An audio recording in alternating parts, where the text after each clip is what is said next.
Welcome back to MITV.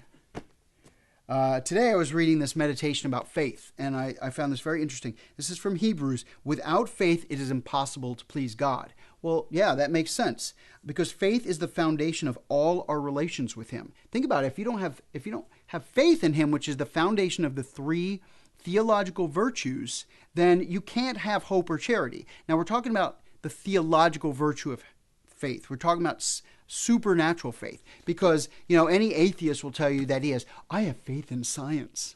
Oh, I have faith in science. So what that means is that typical person that thinks this way would say that I have faith that if I drop this pen that it'll fall to the floor. So it does. But that is observational science. Observational science is the lowest of the sciences. A monkey can learn observational science.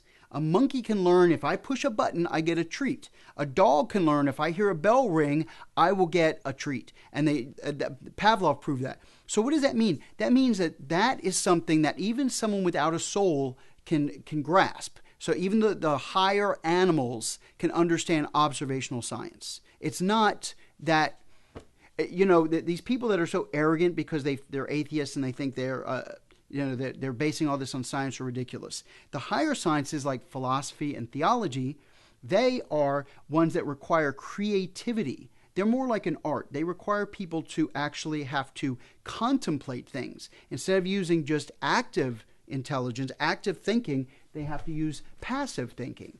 And that involves sitting down and studying and focusing, whereas that isn't necessary if we're watching TMZ. I know I'm picking on TMZ, but I do actually like them because they hate Justin Bieber just as much as I do.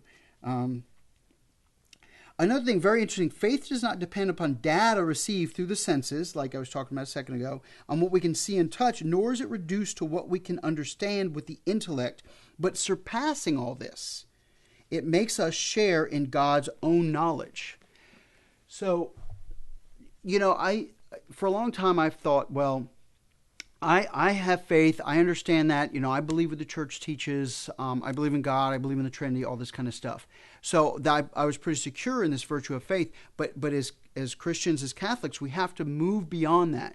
And, where I really struggle with faith is having faith in God's providence, having faith that God is in control, and we have to allow that God really did allow that idiot to change lanes, pull right in front of me when he wasn't even turning left.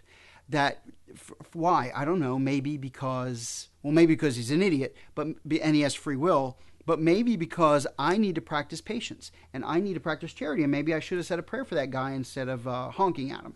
But the honking can be instructional, so it's, I'm not saying it's virtuous, but it's not all bad.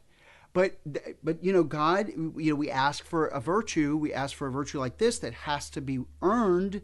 And God gives us ways to do it. Oh, I want to have big muscles. So what are you going to do? I'm going to sit home and ask for big muscles? No, you have to work out, you have to exercise, you have to eat right, things like that.